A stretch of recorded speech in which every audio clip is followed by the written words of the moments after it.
The fight to protect you from mosquito bites and mosquito-borne illnesses may have hit some thick skin. New tonight at 6, NBC2's Ryan Arbogast reports on researchers who believe an invasive lizard may expose us to diseases spread by mosquitoes. It's a cold-blooded battle between two lizards that scientists at the University of Florida say could end with humans as the big loser. These aren't just obscure mosquitoes that nobody cares about.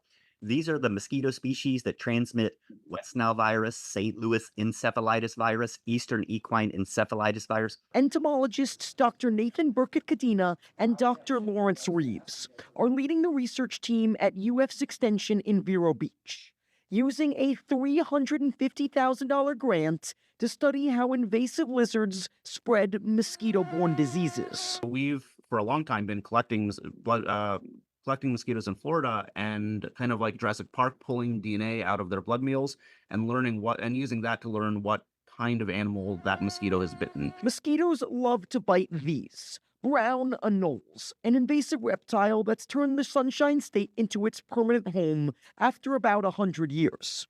Scientists at the Florida Fish and Wildlife Commission estimate its population to be in the billions across the state. This is just a hypothesis that these lizards have been unwittingly protecting us from mosquito-borne viruses, because every mosquito bite that goes to a lizard does not go to a bird. It does not go to a human being. But in comes these brightly colored beasts who do the exact opposite.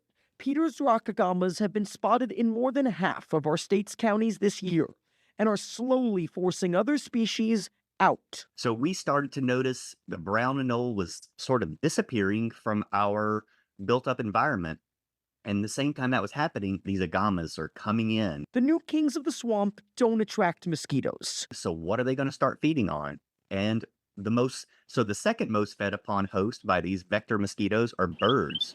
So birds are the natural hosts of mosquito-transmitted viruses in Florida, like West Nile, Eastern equine, and St. Louis.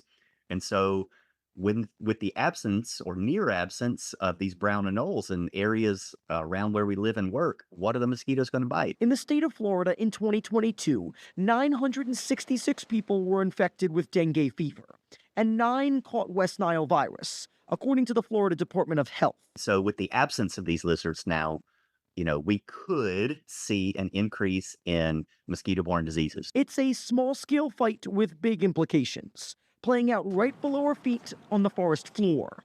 Ryan Arbogast, NBC2.